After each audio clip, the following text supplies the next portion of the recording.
vamos ver outros circuitos aqui. Você tem uma generalização daquele comparador que eu mostrei para vocês, que compara duas parcelas grandes. Tá? Você pega N bits aqui, no caso 4 bits, certo? Ele tem 3 saídas, que uma indica que o A é maior, outro indica que o B é maior, outro indica que os dois são iguais.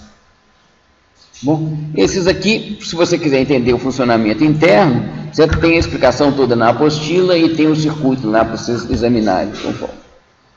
Tem outros circuitos aqui, que eu vou mostrar aqui, já direto o circuito aqui. Tá? Espera um pouquinho. São esses aqui, tá bom? Esse daqui, ó, é um multiplexador. Com esse nome complicado aqui, ele funciona da seguinte forma. Ele conecta uma dentre várias entradas a uma saída. Ele tem uma entrada aqui também, tá vendo? Aqui está uma entrada de 2 bits, tá? Que é entrada também, mas que tem uma função especial.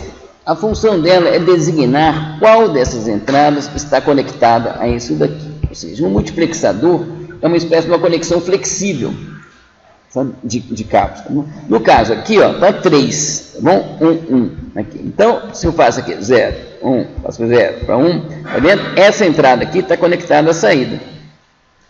Bom, se eu mexer em qualquer um aqui, ó, não acontece nada. Se eu passar isso daqui para 1, 0, que é 2, se eu mexer nesse daqui, também não acontece nada. Mas se eu mexer nesse daqui, aí sim, esse daqui está conectado. Tá bom? Se eu quiser com esse daqui, eu inverto. Ó. 0 e 1, agora é esse daqui que está conectado à saída. Bom, no caso aqui, é a mesma coisa, tá bom? Qual que é o endereço aqui? 1, 0, tá bom? Só que é a mesma coisa, sim, é similar. Mas agora você tem uma entrada que você quer conectar segundo um endereço, segundo informação adicional, tá bom? Você quer conectar a uma dentre várias entradas. A qual delas? Aquela designada por mais informação aqui, outras entradas, que são um endereço. No caso aqui está 1, 0. Então, a entrada aqui está conectada à saída B2. Bom, se eu mudar isso aqui para 1, 1, tá? O que acontece? 1, 1 é 3, não é? Então, ele vai estar conectado àquela lá. Se fosse 0, 1, aquela ali. Ok? Tá? São circuitos flexíveis, sabe? Que é para a gente conduzir informação. Bom, nós vimos aqui 3 circuitos que são essenciais para as coisas que os computadores fazem. Tá? Comparações, somas e direcionamento de fluxo. Sabe para onde que vai o dado? Direcionamento através do uso de informação. Toda informação que a gente usa para direcionar, para escolher, a gente chama de endereço. Então é isso aqui.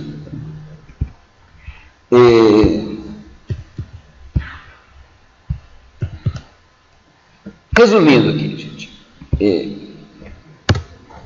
Bits. Gente, você tem um tanto de 11 e de 0, eles não dizem nada, a não ser que você me fale qual é o código com o qual eu devo interpretar esse tanto de 11 e 0 que está aqui na minha frente. Bom, você precisa de um código. Se eu usar o seu código próprio, entendeu? Pode ser fácil de usar no começo, mas se você tiver que comunicar com alguém, é melhor você escolher um código de larga aceitação. Tá bom? E tem alguns que você tem que conhecer o nome.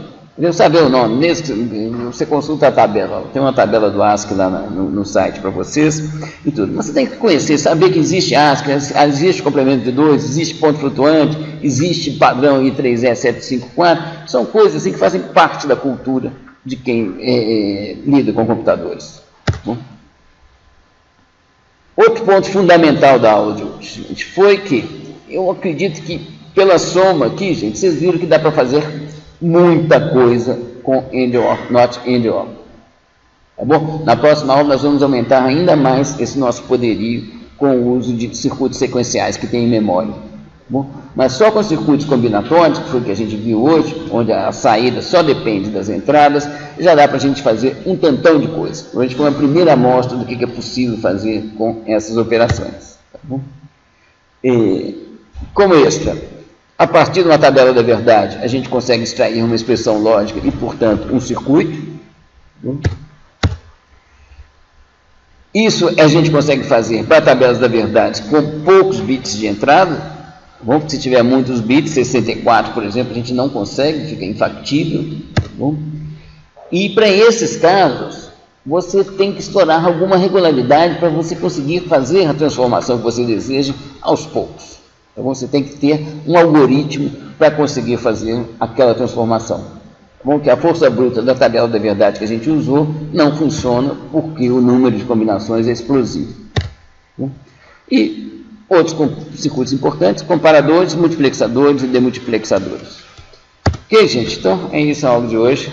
Obrigado.